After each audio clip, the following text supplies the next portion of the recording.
रोवराज अपने पैरिश का सबसे अधिक संपन्न और प्रभावशाली व्यक्ति था।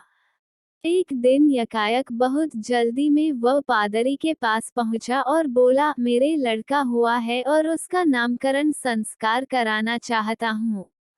उसका नाम क्या रखेंगे? अपने पिता के नाम पर फिन। और गवाह कौन होंगे? थॉड ने अपने पैरिश के कुछ प्रसिद्धतम सज्जनों और महिलाओं के नाम गिना दिए। अच्छा, और कुछ? पादरी ने सर ऊपर उठाकर पूछा। थॉड कुछ देर हिचकिचाने के बाद बोला, मैं चाहता हूँ यहीं गिरजे में लाकर उसका नाम रखने की रस्म अदा की जाए। यानी इसी हफ्ते में किसी दिन। हाँ, अगले शनिचर को 12 बजे दोपहर को। ठीक। और कुछ? पादरी ने पूछा। नहीं तो कहकर थॉर ने अपनी टोपी उठा ली और उसे लपेट सी देते हुए चलने का उपक्रम किया। पादरी उठा, हाँ अभी एक बात बाकी है, और थॉड की तरफ बढ़ा और उसका हाथ पकड़कर और गंभीरतापूर्वक उसकी आंखों में अपनी दृष्टि गड़ाते हुए बोला, ईश्वर करे तुम्हारा बेटा तुम्हारे लिए वरदान सिद्ध हो। 16 वर्ष बाद आज थॉड फिर पादरी के पास आया था। ओह वाकई थॉड, तुम अपनी जिंदगी बड़े मजे में बिताते हो, पादरी ने कहा, क्योंकि आज 16 वर्ष बाद भी उसने थॉड में रत्ती भर भी कोई परिवर्तन नहीं पाया। क्योंकि मुझे कोई तकनीक नहीं है। थॉड के इस उत्तर में संतोष और प्रसन्नता की सुगंध थी। पादरी चुप रहा, पर कुछ क्षणों बाद फिर पूछा, कहो आज क्या खुशी की खबर है? कल मेरा बेटा नौकरी पर मुस्तकिल हो जाएगा। बड़ा होनहार बेटा है। और मैं पादरी को तब कोई दक्षिण नहीं देना चाहता, जब तक कि मुझे यह न मालूम हो जाए कि गिरजे में बेटे को कौन सा स्थान मिलेगा। उसे सबसे अगली जगह मिलेगी। अच्छा तो फिर ठीक है। लीजिए ये $10 और कुछ मेरे योग्य सेवा। पादरी ने डॉलर लेकर थॉड की तरफ टकटकी लगाकर पूछा। और तो कुछ नहीं, सब कृपा है आपकी। थॉड चला गया। और भी 8 बरस निकल गए। एक दिन पादरी साहब के कमरे के बाहर बड़ा शोर सुनाई पड़ता था, क्योंकि बहुत से लोग गिरजे में आ रहे थे। उन सबके आगे आगे थॉड था। पादरी के कमरे में सबसे पहले थॉड घुसा। पादरी ने नजर ऊपर उठाए और पहचान लिया, आज तो तुम बड़े ठाठ के साथ आए हो थॉड।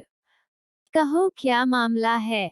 मैं इसलिए आया हूँ कि मेरे बेटे पर विवाह संबंधी नियम लागू कर दिए जाएं, क्योंकि गदमंद की लड़की कैरन स्टोलिंदेन से उसकी शादी पक्की हो गई है। गदमंद ये रहे, उसने अपने पास ही खड़े हुए एक सज्जन की ओर इशारा करके कहा। ओह, तब तो वह इस पैरिश की सबसे धनी लड़की है। सुनता तो हूँ, थॉड ने हाथ से सिर के बाल ऊपर करते हुए कहा। कुछ देर तक पादरी चुप बैठा रहा, जैसे गहरे विचार में तल्लीन हो। फिर अपने रजिस्टर में बिना कुछ बोले उन लोगों के नाम लिख लिए। और वहां पर गदमंद और थॉड ने $3 मेज कर दिए। दस्तखत करने के बाद थॉड ने $3 मेज पर रख दिए। मैं सिर्फ एक ही ले सकता हूँ, पादरी ने कहा। सो तो ठीक है, पर तो मेरा इकलौता बेटा है, बिल्कुल इकलौता, इसलिए मैं उसकी शादी भी जरा शान के साथ करना चाहता हूँ। और तब पादरी ने वे तीनों डॉलर स्वीकार कर लिए। थॉड, आज तुम तीसरी बार अपने बेटे की वजह से आए हो। लेकिन अब तो मैं उससे निबट गया, थॉड ने कहा और अपनी पॉकेट बुक बंद करते हुए धन्यवाद देकर चला गया। और उसके साथी भी पीछे पीछे चले गए। एक पखवाड़े के बाद दिन बहुत अच्छा लग रहा था। नाव में बाप बेटे झील पार कर रहे थे। वे स्टोलिंदेन को ब्याहने जो जा रहे थे। अरे, ये जगह तो खतरनाक है, फिन से अपनी सीट को सीधा करने के लिए उस पर से उठते हुए थॉड ने कहा। जिस तख्ते पर फिन खड़ा हुआ था, वो उसी क्षण उसके पैरों तले से खिसक गया, उसने हाथ फेंके, चिल्लाया और पानी में जा गिरा। एन थॉड चीखा, ले ये पतवार पकड़ ले, और फौरन खड़े होकर उसने पतवार फिन की तरफ फेंकी। किंतु फिन के हाथ में पतवार नहीं आई। उसने बहुतेरी कोशिश की और वह थककर अकड़ने भी लगा। अच्छा, जरा ठहरो, घबराओ नहीं, थॉड ने आश्वासन दिलाया और नाव को उसकी तरफ खींचने लगा। तब तक बेटे ने पलटा खाया, एक आंसू भरी नजर से अपने बाप को देखा और गड़प हो गया। थॉड को अपनी आंखों पर विश्वास नहीं हो रहा था।